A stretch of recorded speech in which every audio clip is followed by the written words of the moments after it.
Banana bread. We're making banana bread. Let's go.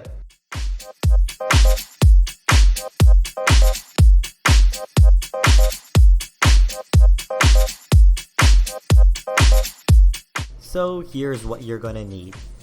2.5 cups of all-purpose flour, a half cup each of both white and brown sugar, 3.5 tablespoons of baking powder, 1 teaspoon of salt, 3 tablespoons of vegetable oil, 1/3 cup of milk, 1 large egg, and of course, about 3 slightly over-ripened bananas. First, you're going to want to preheat your oven to 350 degrees. Then, get yourself a big ol' mixing bowl for this next part. Into it, you're going to sift in your flour, as well as your baking powder. I honestly don't really know what sifting does, but it looks pretty cool, so I guess I'll do it. Next, add in your white sugar, as well as your brown sugar. And lastly, your teaspoon of salt. Give it a quick little mix, and then we're going to put this off to the side while we get our wet ingredients ready. Next, get yourself a second mixing bowl, peel your bananas and break them into smaller pieces and place them into said bowl. Now that all your bananas are in the bowl, it's time to get to mashing. If you're like me and don't own a potato masher, you can just use the back of any old drinking glass.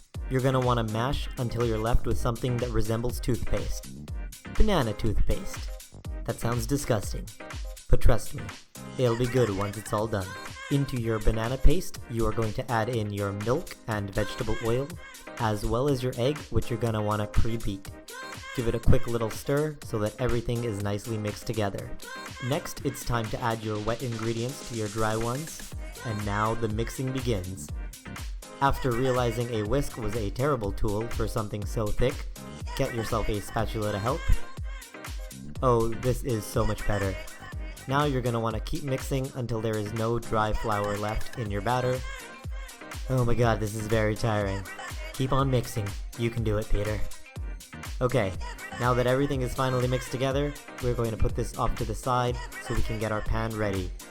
You're going to want to oil all sides of your pan to ensure an easy release later on.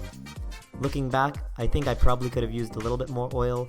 Next, transfer your batter into your loaf pan. It should be a bit over halfway full. And now it's time to put that bad boy into the oven. So now that the banana bread's in the oven, we gotta just wait patiently for about 55 to 65 minutes. So it's been about an hour now, let's go check on our banana bread.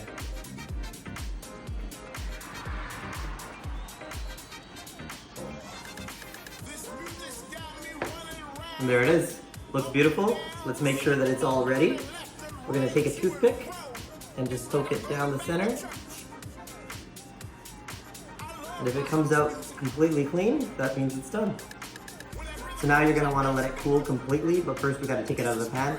Get yourself a small butter knife and just go around the edges of the loaf. That's gonna help it release. All right, and then we're just gonna flip it over and it should release relatively easily. And now we've just got to let it rest for about 30 to 45 minutes. You want it to pretty much cool completely before you cut into it. So it's been about 45 minutes now. The banana bread is now cool to the touch. Let's cut this bad boy open. It's got a beautiful crust, as you can hear.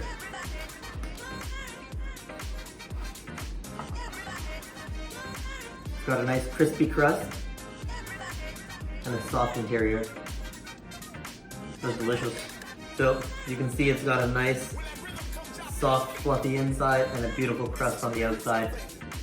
This is pretty much perfect. It's super easy to make. I definitely recommend trying it out. Let me know what you guys think in the comments down below, and I'll see you guys in the next one.